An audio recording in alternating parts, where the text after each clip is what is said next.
That very brief, thrilling clip of music featured the singing voice of the opera tenor Bryan Hymel. Hi, this is Chip LoCoco. Welcome to my podcast channel. How excited am I today to be sitting across the table from the opera star, Bryan Hymel, a singer who was born and raised in New Orleans, Louisiana. Welcome, Bryan. Can't wait to get started talking to you about this episode, which I'm going to call Behind the Scenes with a Tenor. Hey, welcome. This is Bryan Hymel. I'm so happy to be here today with you, Chip. Bryan, before we get started, can you tell the listeners that little piece of gorgeous music that we played at the beginning? I know it's from one of your recital recordings that you made. What was that piece of music? So this was Chant au Vieux Jardin from Roland et le Mauvais Garçon. It was a piece that Alain Lonceron at Warner Music had heard and knew of a recording of Georges Teal doing it probably 70 years before. And it's actually not an aria per se. It's two sections of a scene with a baritone, and we just cut the baritone part that's in the middle, which is what Georges Teal did. And so then we did it as you hear it on the CD. And it's absolutely gorgeous. Thank you. It's my wife's favorite one of the whole recording. So, Bryan, before we get started, we're going to go back in time to 2012. I think at that time you were singing in Italy. Yeah. And you received a phone call from Covent Garden. I did. Would you care to explain what happened then? Sure. Well, so I was singing Robert le Diable, which was something that I was going to do at Covent Garden later that season. And so I thought it had something to do about that. And so I pick up the phone. I had the casting director in my phone, and so I knew who was calling. So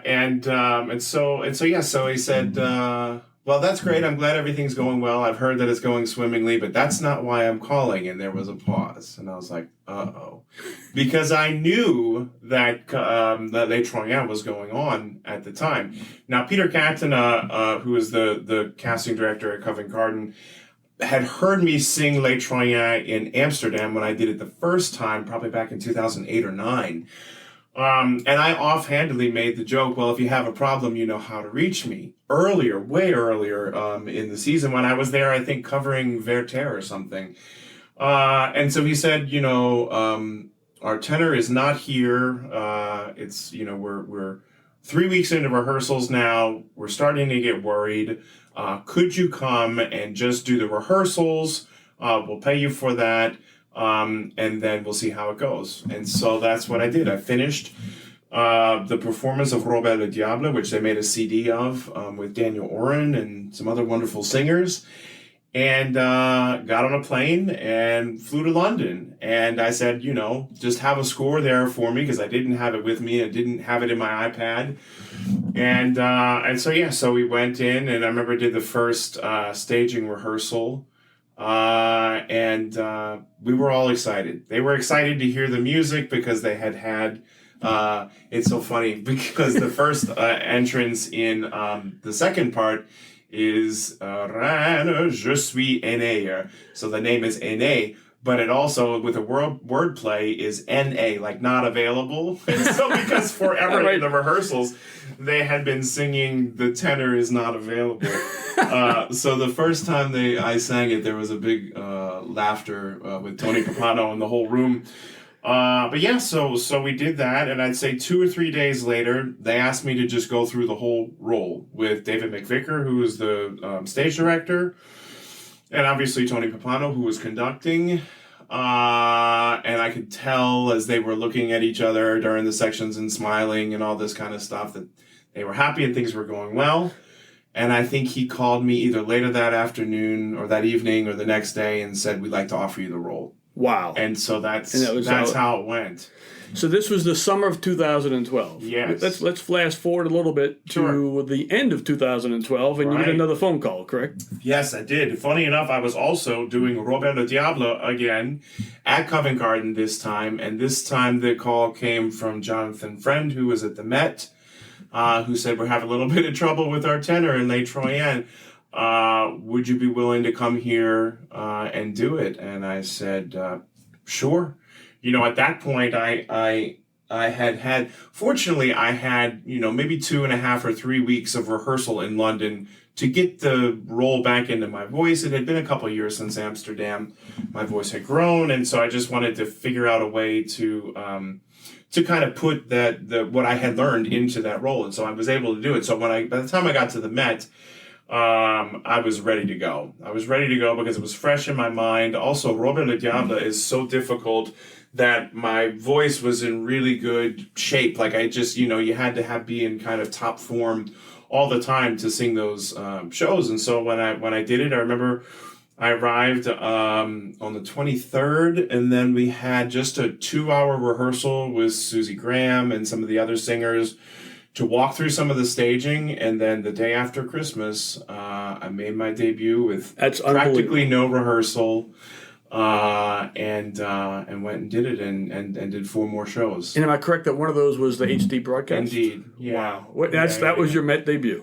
Yeah, it was a heck of a way to arrive at the Met, because I had a long history with the Met from doing the competition. I mean, the first time I sang on that stage was in 2000, and I was 19 at the time. Wow. And what were you when you made it? You were around 33 when you made your debut? Yep, I think so. Wow. Yeah. And so it felt really good to be able to get out there and just go out and just sing the way I know how to sing, and do the role. And it was a great success. Everybody was so supportive, and I know of course the critics raved about your voice, and I know the people who heard you sing raved about your voice then, and it's really, your career's gone off from there. Yeah, but it's a funny story. So we have the New York Times review that the Met had blown up onto a poster board and put out by the box office. And after the show was over, they gave it to me as kind of a gift, and it's hanging in the little office that we have at the house. And Ava, our eldest daughter, started reading it. And it was kind of funny because she was like, "Mommy, is Daddy famous?" And she was like, "Well, kind of. I mean, in opera, it was a really sweet moment. But I see that picture, like, every day I see that poster on the wall with me and Susan, and it was really sweet. It was something like a tenor unwrapped for Christmas or something like that. And it just, you can't pay for those kind of reviews, actually. And when they come, you really, try and get the mileage out of them that you can. But it was a wonderful, I felt bulletproof at that time. I mean, really, you could just shoot me and I would have just kept going and just kept singing. It was such a... there's something there's a hunger at that point in your career where you've been working for so long, and you've got, like, you're ready to prove all the work that you have done. And at that time I was, kind of up to my eyeballs in these big French, long 5-hour, 5-act kind of things, Guillaume Tell, Les Troyens, Les Vepres Siciliennes, all these kinds of, really difficult and strenuous roles that were it was a great way for me to make my name, but it was also like, because I remember there was another comment that when I did Butterfly at the Met the very next year, they're like, "Well, it wasn't as special as Les Troyens." They were kind of like, "Well, Pinkerton is wonderful, right, and it's great to get to sing, and it's a beautiful production, one that I had done at English National Opera a couple of years before." But yeah, it's hard to make the same splash with Pinkerton as with the Les Troyens. But anyway, correct. Yeah, it was... Well, I think the moral of the story for any young singers is when the phone call comes, make sure you answer the phone. Absolutely, right? Answer the phone no matter what, and make sure you're always ready. That's the thing. You just have to always kind of. Once I had finished school in Philadelphia at AVA, Academy of Vocal Arts, 2008, it was just kind of like, all right. I mean, I was very fortunate to make my debut in Toronto with the Canadian Opera Company in Carmen, and then went to Covent Garden to do Carmen. That was my debut there. And then a couple months later, it was again Carmen at La Scala for my debut there. So you just have to, be ready. You have to, and AVA did a really good job of making sure that once I was finished, I had my kind of catalog of repertoire that was ready to go. And a coach that I had worked with, who was a French guy, Laurent Philippe, had really done a lot to make sure that we had kind of covered, dotted every I and crossed every T, and make sure that like you said, when you get that call, if you get that call, hopefully then you'll be ready. Because if you don't show up and do well, it can have just as bad of a effect as. So, of course, the Metropolitan Opera would be the pinnacle for an American opera tenor, I guess. Sure. But let's go back to the beginning. So tell us about your upbringing and what brought you to music. Now, we'll say I'm a New Orleans boy, you're a New Orleans boy. So there's two New Orleans boys, both of us Jesuit graduates from high school, both of us from Loyola University. There we go. And therefore, this is an appropriate topic for you to be having with me. So tell me, how did you get your upbringing here in New Orleans? So I grew up in Metairie and went to St. Anne's School out there where our good friend Drew Montague was the choir director and organist at the church. And so when I was old enough, I started taking piano lessons, and then I joined the band because we had a trumpet or a cornet from my grandfather on my dad's side. And then kind of on a dare, I joined the choir because I was like, well, I don't know, I really feel like singing actually. But they were like, well, there's only 5 boys and there's about 55 girls. And I was like, well, you know what? Maybe I'm gonna give this a shot. And so I went and auditioned and I was accepted, and it was a lot of fun to do all that. It was a wonderful time because St. Anne just had this robust music program. That you could kind of do whatever. And I was lucky enough to be able to nobody made me pick, essentially. I was able to play trumpet in the band. I was able to do choir. I was able to do piano lessons. And I just felt like that was a really wonderful, well-rounded kind of education that I was able to get, because a lot of places are like, no, we're super serious about this. And if you want to do band, or you want to do cheerleading or football or baseball or whatever it is, you can only do that. And so I finished up at St. Anne, and then I went to Jesuit. I was very happy to be part of a legacy on my mother's side of 5 cousins before me that all went there. I mean, I remember when my eldest cousin graduated, we went to the graduation. I think it was at Mahalia Jackson at that time, but I just remember they were all the tuxedos. Yes, exactly. And I thought it was so classy and it was so cool, and maybe one day I'd be there. I had no idea, of course, at the time that I would be singing on that stage, because opera was just not something that we were really exposed to. At Jesuit, were you in the band? I was in the band. I played trumpet for 8th, 9th, and 10th grade. I was in the plays. I either played in the pit or for the band there, playing trumpet or piano, or was on stage for all of the 10 shows that while I was there. So again, I got to do a little bit of everything, which is really great. I mean, it just allowed me to really see all sides of putting together these theatrical productions. But opera was not on the radar. No, I'd say the closest it was Mario Lanza, like at my grandparents' house on a Sunday, they'd put on Be My Love, or, those records would be playing, or cassettes, or probably not CDs, maybe just getting the CDs. But then one year, probably my senior year, my parents got me for Christmas the VHS and the CD of the 3 tenors from Dodger Stadium. And that's when I started. I remember there was Non ti scordar di me that Pavarotti sang on there, and Pourquoi me réveiller was on there, pieces that I would then sing a lot. After that, but then I also went to NOCA too. Jesuit was flexible enough to where I did have to take a couple of summer classes to alleviate the workload.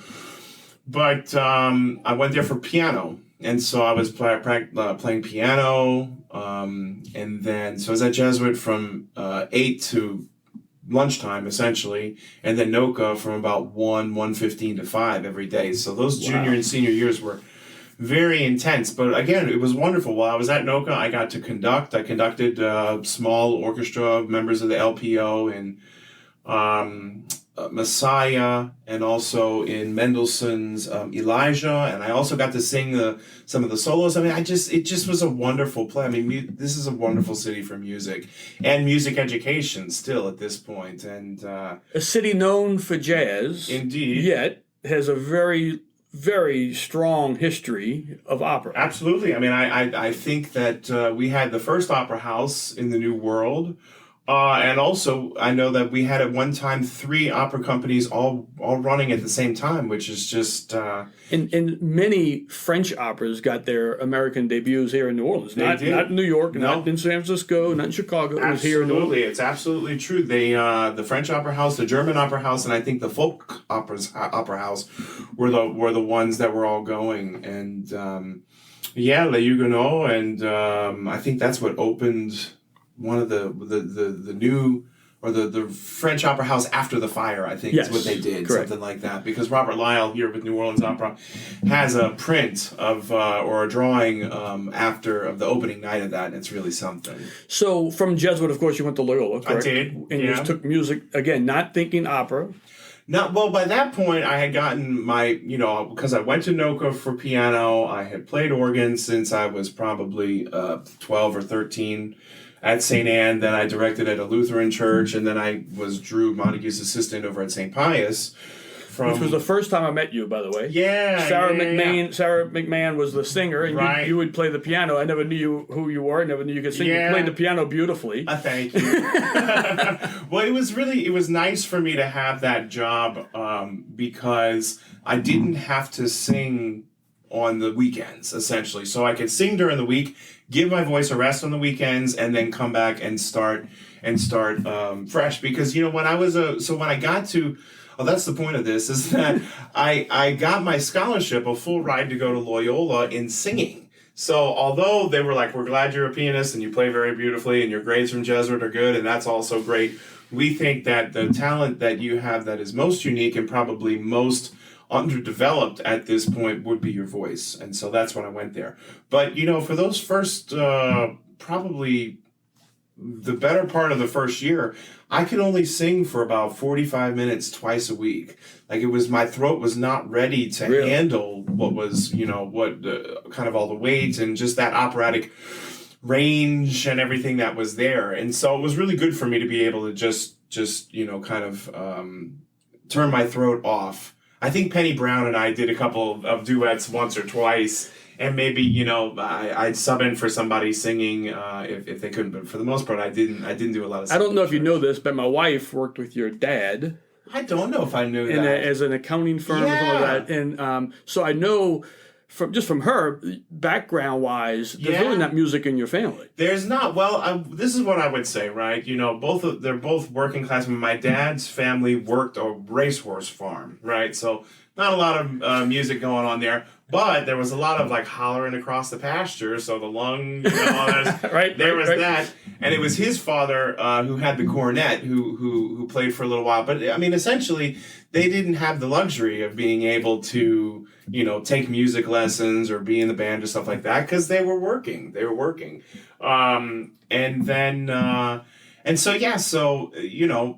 funny. I tell this to a lot of people in my work with ABA or people who don't know a lot about opera, right? And I said, listen, I went to school every morning being driven by my dad listening to country and western music.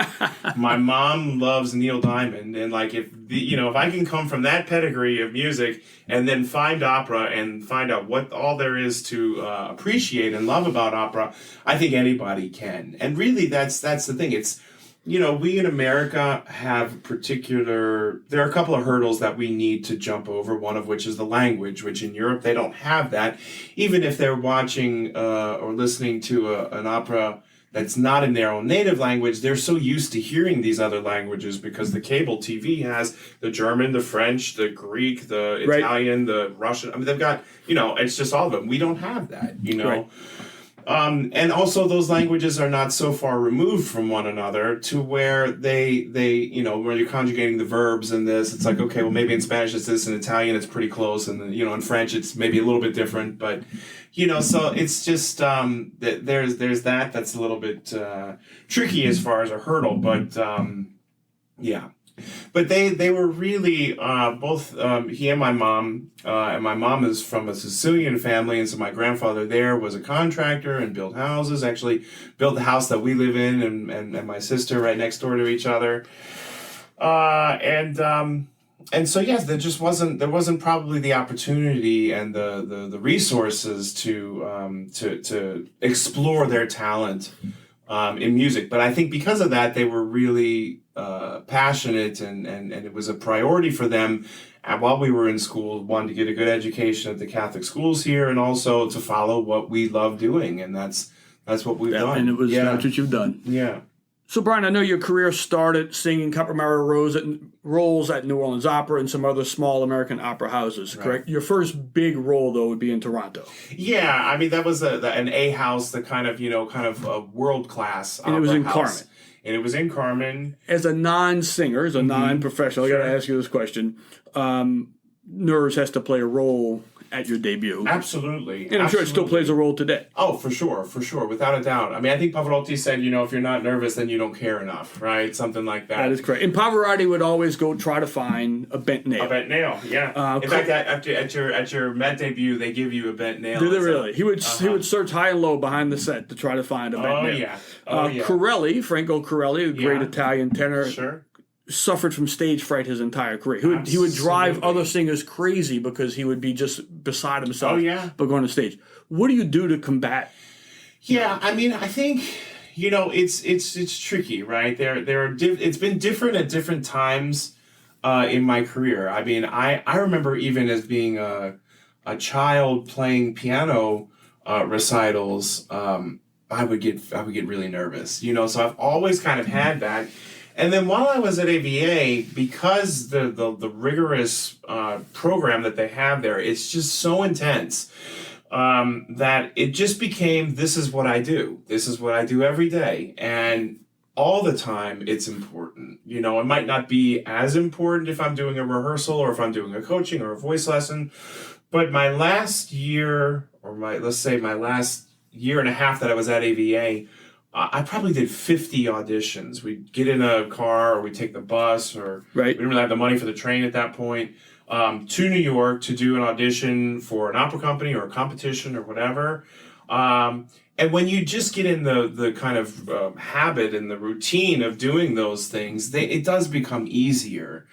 But I think it became, the way that I dealt with the nerves was just by trusting in the work that I had done. I felt like I always, I worked more than a lot of my colleagues did. And as far as studying and as far as just making sure that I would sing it, I tended to sing a lot more in rehearsals with my full voice than a lot of people did, who a lot of times they just mark and kind of take it easy.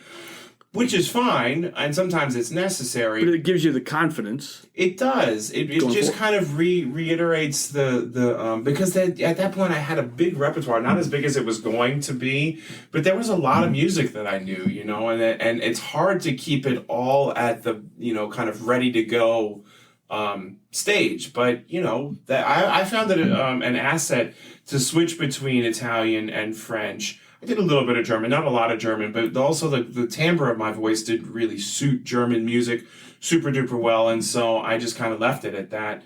But yeah, I just would just make sure that it was just fun. It just was fun. I was excited to do it. And that helps because you're doing what you want to do and you're doing what you love. Yeah, absolutely.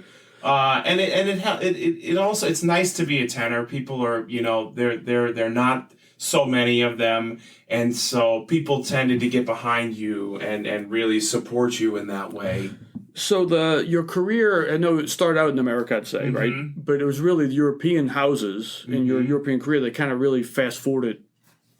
It is. Is that fair to say? Yeah, absolutely. So I remember one of those New York auditions that I did was for the Wexford Festival, which is in Ireland. And so I did an audition for them for The Prince in Rusalka. Now, I had never sung in Czech, but I learned the aria for the audition, and I got the job. And so I was like, great. Okay, so my first European job, I think it was my first European job, was in Wexford.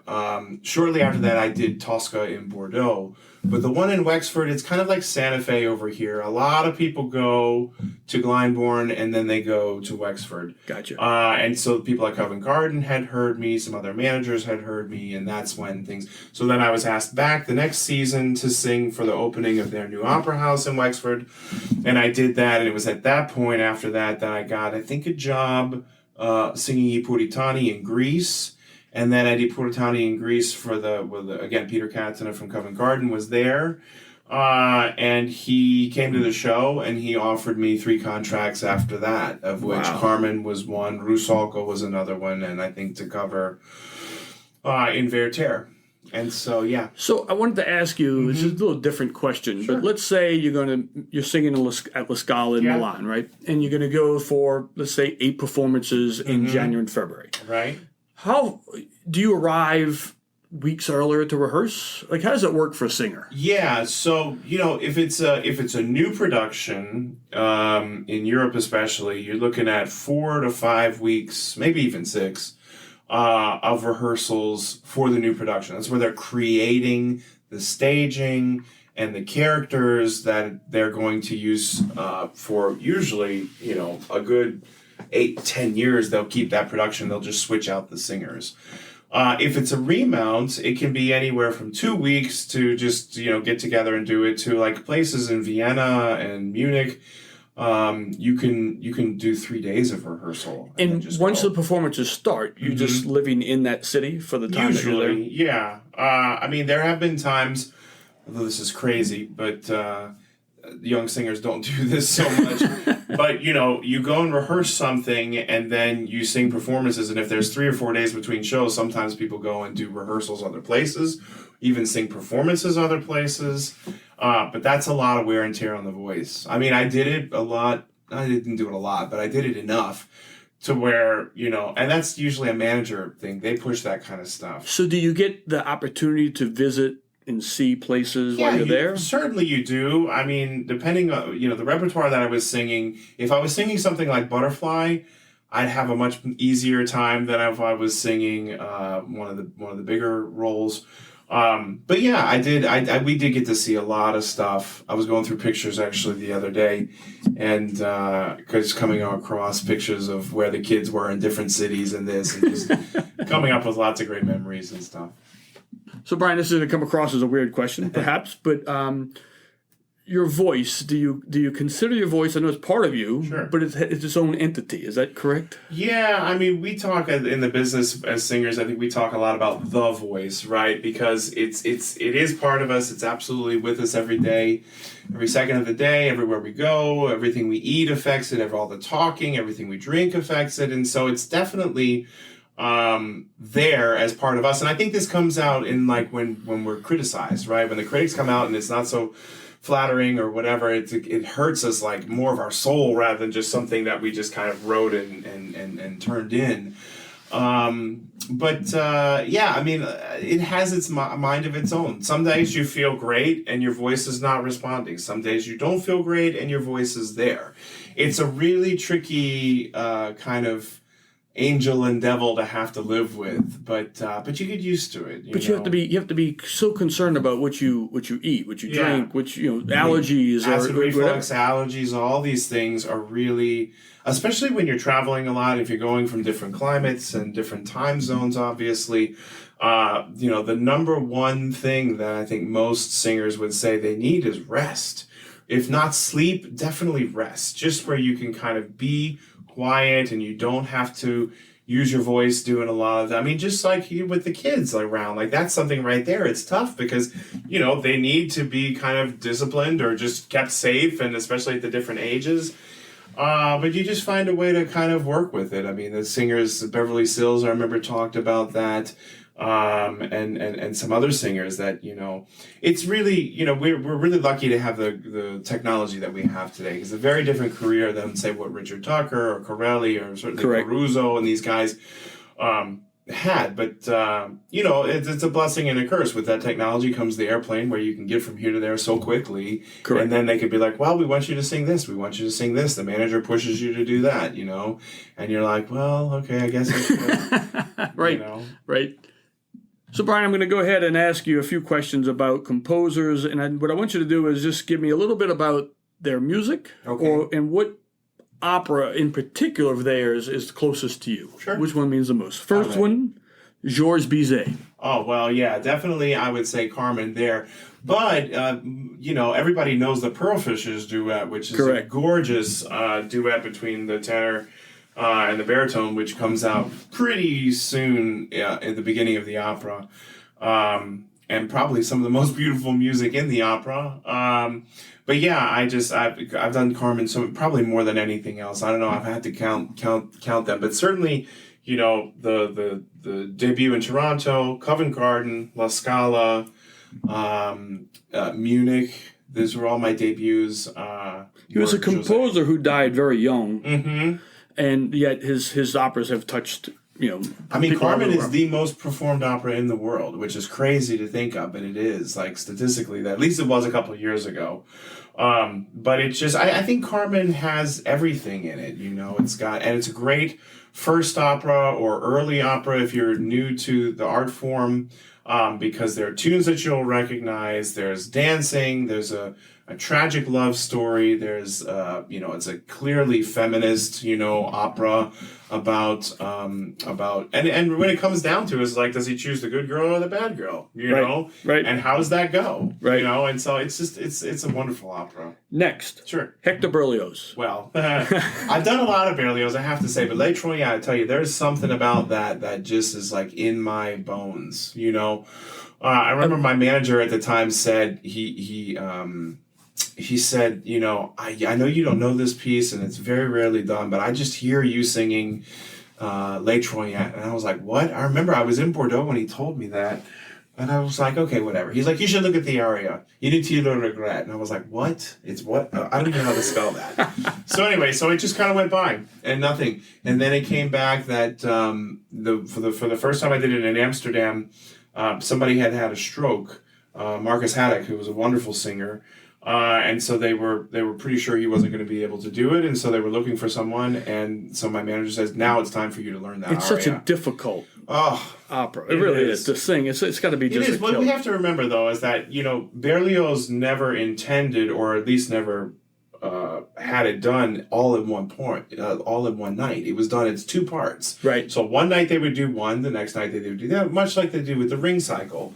But because it's not that long, I think it was 7.5 hours. It might be a different story, but because it was not that long, they've been able to do it that way, and it's really tricky. I mean, I remember the first time I did it in Amsterdam. I went and did the first little scene, and then I had almost 2 hours because a very long intermission between part 1 and 2 to change the set, and so I'd have dinner in their cantina between the shows because it's like, well, usually I would never eat like that during the show because it would just I like to have an empty stomach and then I'll eat after. Oh wow.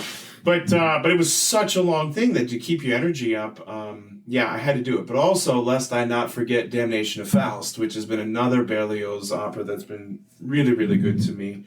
I did it first with the orchestra in Toulouse, and we took it on tour, and we did it in Vienna and Paris. And then I was able to do it at the Paris Opera, again, a staged version of that. And then I did it at the Met with Lina Garancia right before COVID hit. So that was one of the last performances they did before they closed down. And so I was really happy to be able to do that. And it was beautiful to see. It's nice to do in concert too because the music is really difficult, especially the duet and the trio with the baritone, with the bass and the mezzo. And so it was really nice to just stand there and sing that music in the best acoustic in the world, which is the Met. I mean, it really, there's no acoustic. No acoustic. Not a stage. There are other concert halls that are great, but not as far as a stage. Next, Charles Gounod. Yes. Well, it's funny because with Gounod, I learned À Lève-toi Soleil from Romeo and Juliet while I was still at Loyola.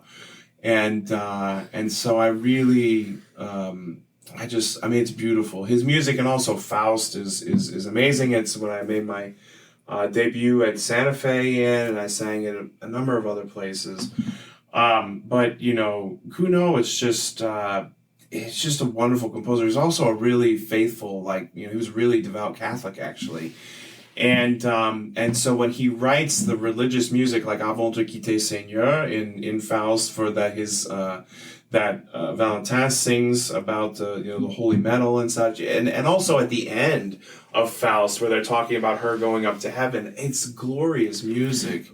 I think one of my favorite scenes is the balcony scene from Romeo and Juliet. Yeah. When she goes inside and the tenor's alone on the stage and he sings Va, repose et pas. Right. It's a gorgeous scene. It's so hard. Where it lies in the voice is really tricky, but yeah, it's it's one of the things that I wish I was supposed to do Romeo in San Francisco, and at the Met I wasn't able to do it. It was really disappointing to be able to do it, but that's how it goes. But I did have a wonderful time learning that music, getting to know the characters, and just getting to sit there and listen to the orchestra play it. It's wonderful.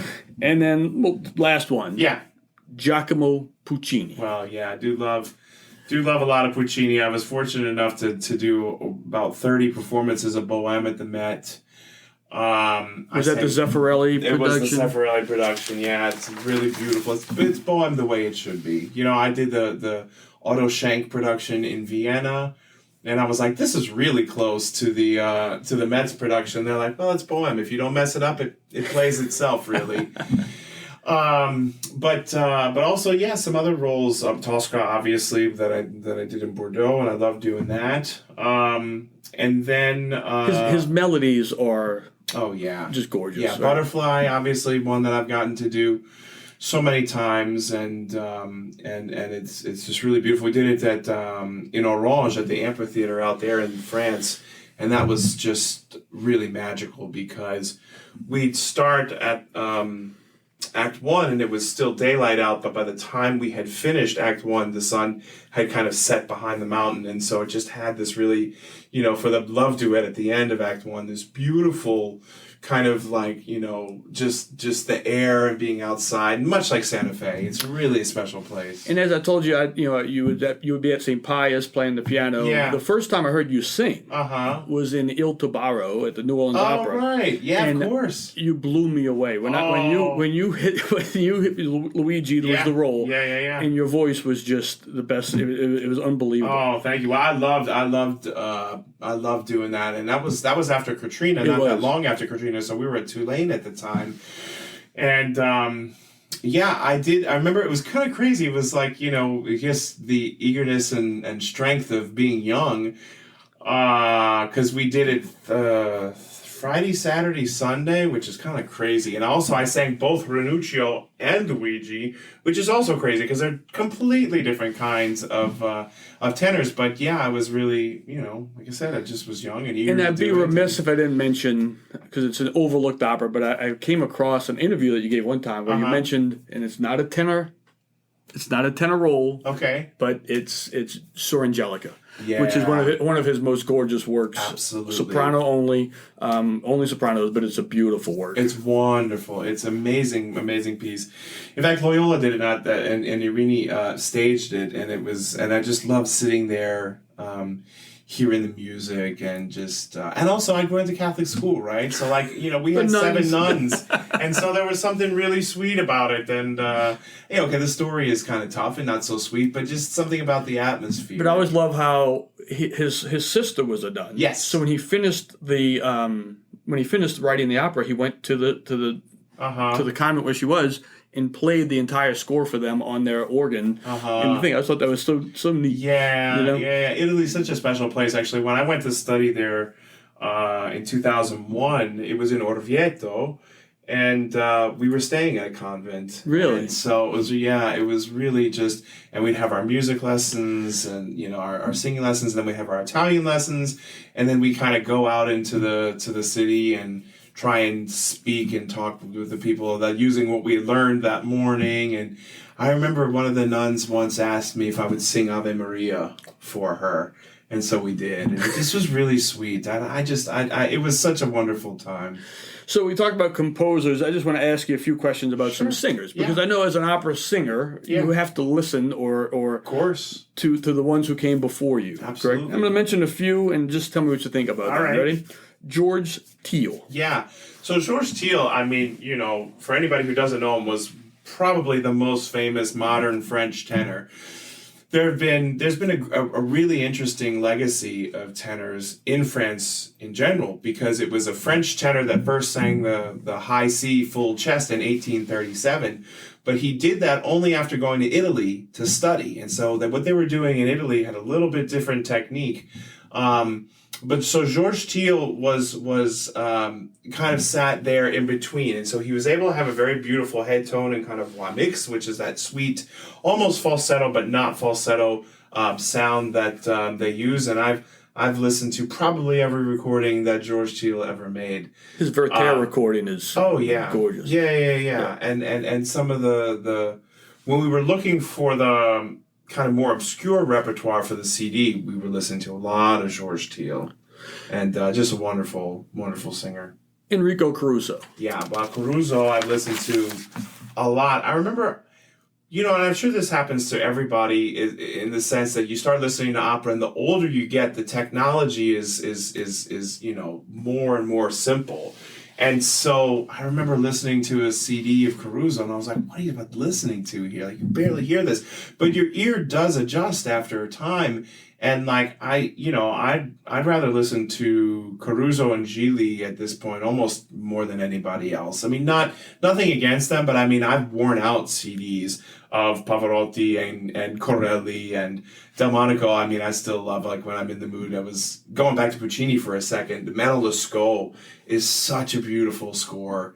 It was one that I was working on that I was hoping to do, and then COVID took that one away, unfortunately. My grandfather heard Caruso sing live here in New Orleans. Oh, wow. And always raved about that voice when he gave a concert here. Next is, we're going to go to over to Sweden and say Jussi Björling. Yes, well, Björling was one of the singers that I did listen to a lot while I was in undergrad, because my voice teacher at that time, Philip Frohnmeyer, he gave me a CD which was the Pearl Fishers duets, which was, Jussi kind of with every opera star that they had at RCA at the time. So Robert Merrill and Zinka Milanov and Licia Albanese. But certainly Robert Merrill is on most of those, the Pearl Fishers, the Bohème duet. But just I mean, what a wonderful singer. He had a tear in his voice when he sang. He did. And I've read his biography, and I've listened to a lot of or seen a lot of old kind of videos and where they would talk about Björling. There was one the three European tenors or something like that, but it was he and Skipa and somebody else. And they had this kind of melancholy in the voice, the Swedes, a little bit, or just in his particular timbre. For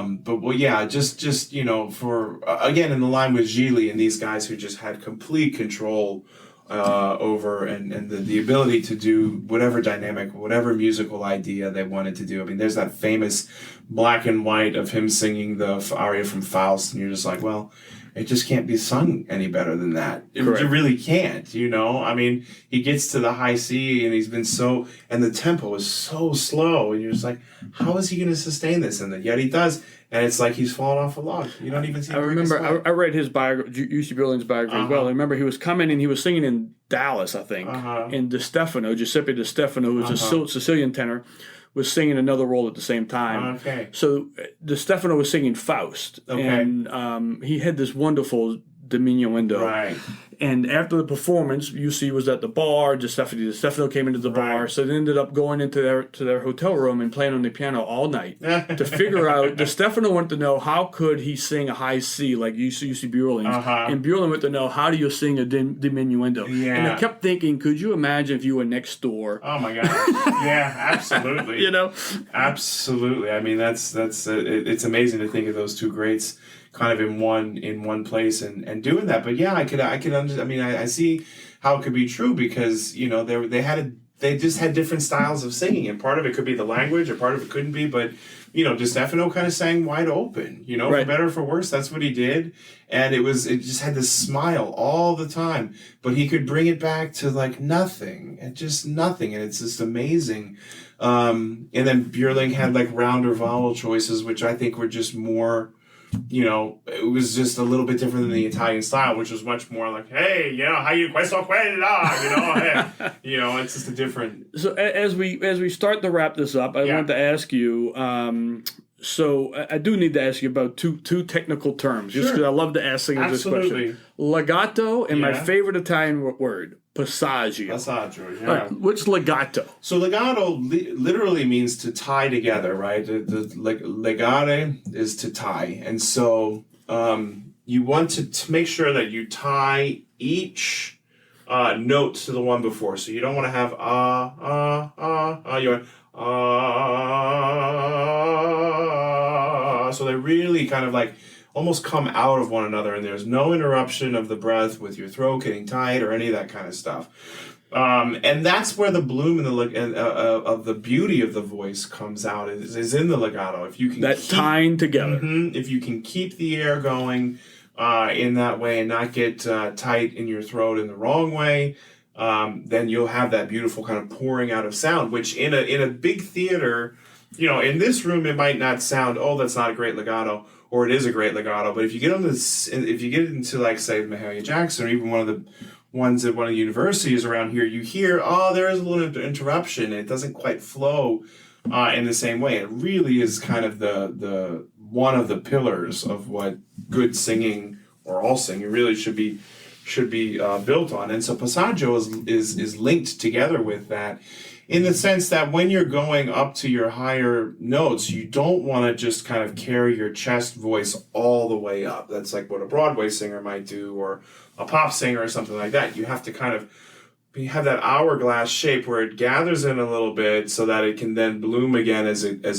opens up and ascends up there. Otherwise, it's just going to splat. And that's what makes the opera singer. That knowing how to negotiate that part of the voice, which for a tenor tends to be between, E flat or G or D and F sharp, depending on the type of tenor. But anyway, we just want to make sure that they say raccogliere la voce, and so to bring together, to gather the voice through that part of the sound so that it can then go up and bloom at the top. Your wife's a singer. She is. She's from Greece. She is from Greece. Yeah, from Athens. And her name? Irini Kyriakidou. And I remember during COVID, y'all gave a wonderful performance outside of Lambeth House, who at that time was really hit hard with COVID. Yeah. And I remember y'all standing out in the courtyard singing to the residents inside, which I thought was just a moving moment. Yeah, it was really moving for us too. I mean, the way that happened was a good buddy of mine, Richard Arnold from Jesuit, was working, I think, at where is it? He Covenant House or Boys Hope or something like that. Anyway, the point being, somebody asked him if he would go and do it, but he was out of town. And so they said, he called me, and I think he called Sarah, and I think Sarah wasn't able to do it. And I said, listen, we'd be happy to go and do it. And so we did. We kind of put our masks on and kept our distance, but we were outside, and there was plenty of, it was really early in COVID, we just didn't know kind of what was going on. But we were so happy to do it. We didn't know the news people were going to show up there. And then come to find out, one of the residents there, she was the woman who gave the money to endow the scholarship at Loyola that I had. Oh, wow. So, really? And we didn't even know that, like you said, we didn't know we were going to be there. And she was actually on her unit was on the far side that looked at the river. So after what you see that we did on the news, I went around on the levee side and sang O Sole Mio to her. But it was really sweet. It was really moving for us. And, we brought the kids, and we just kind of kept our distance and brought a little PA system, which we're not used to using. But out there, we're like, okay, sure, why not? So talk about your kids. You have two daughters? 2 daughters, Ava and Anna. They're 7 and 8 now. And Ava is really into piano and also takes gymnastics, and her sister Anna is big into gymnastics. Do they let Dad sing around the house? Oh, yeah. They used to not so much, but they do now. But that doesn't stop them from going in their room and closing the door. What's next for Bryan Hymel? Well, I'm hoping to go to Santa Fe, leaving in a couple days to do Carmen out there. And then I'm supposed to do Traviata in Houston, and then Madame Butterfly here in New Orleans. Great. So we are hoping all's going to go well. Looking forward to that and crossing our fingers and do what we can. So, Bryan, to end it all, I thought we'd talk about, for those who don't understand opera, kind of give them an understanding of what opera is all about. Sure. I wrote a novel about an opera singer, young opera singer who grows up in Milan and always dreams of becoming an opera singer. Of course, there's a love story. He meets this girl named Isabella, and Isabella tells him one day what her dreams are, and her dreams about becoming a teacher, but her parents won't let her become a teacher. Right. That very brief scene in a book, right? Mm-hmm. So we took that scene, and you asked me to write an aria for it. Yeah. Of course, I have no idea. I have no musical background. But I was able to take that idea and expand it into emotion, right? And then you took my words and you added music to those words, correct? I did, yeah. And by adding the music, you're able to feel the emotion for the listener, correct? Sure, yeah. And then your wife is going to sing, which you wrote for us. Yeah. Just as an example of this is what opera can do. This is how opera can take a moment from a story and expand it into, what would you say, into passion and... Yeah, it's like painting with sounds, right? There you go. It's painting with sounds and on a canvas of silence, let's say, and I mean the words. I don't know. The music made so much sense to me when I read the words. I just was like, and that's how it works, right? Like all the composers had a libretto, and then they read the words, and they probably reread the words until some kind of string or theme comes out. I mean, the novel's wonderful, and their music is throughout the whole thing. The Gounod of the Romeo and Juliet, and all kinds of stuff. And so I don't know. It just kind of flowed out of me. I hope we can. Well, let's listen in, and I will tell you from a person who have someone sing in my words. It's quite a thrill. We were so happy to do it. Well, here it is, the world premiere recording of Isabella's aria from Tempesta's Dream. Libretto by Vincent LoCoco. Music by Bryan Hymel. Sung by soprano Irene Kyriakidou.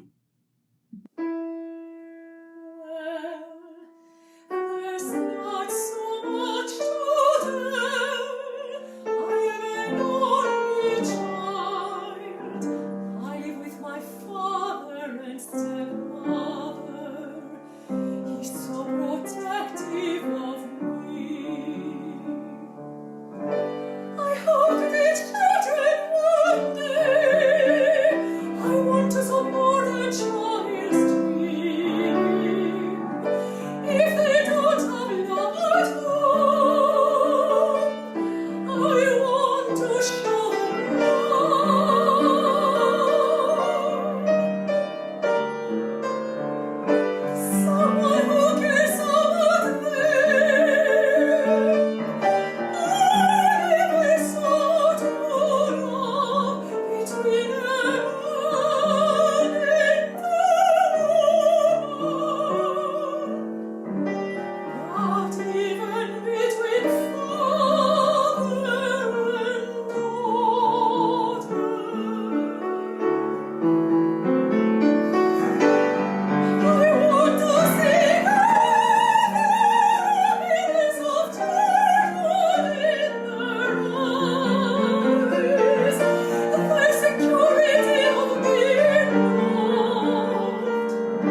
Ladies and gentlemen, that is opera.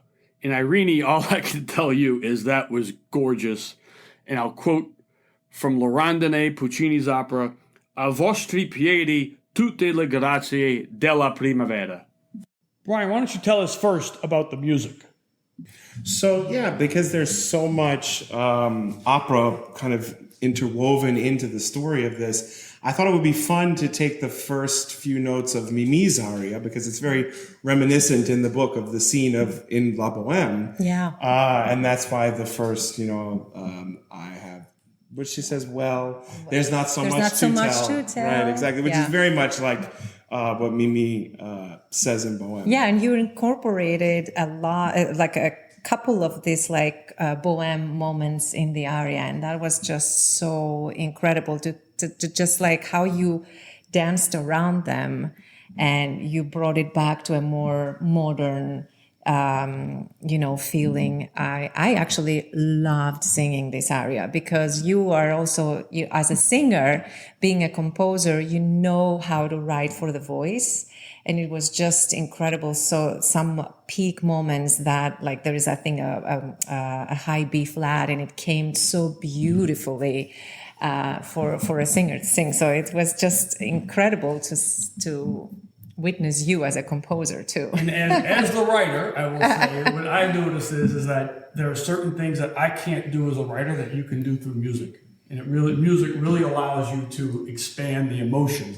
And that, to me, is what opera can do. It's like Isabella says, it brings to life the fairy tale, right? Yeah. And your music. Yeah. It's just like that last beautiful color in the canvas of a painting that brings it in life, that detail. Because the text is also amazing.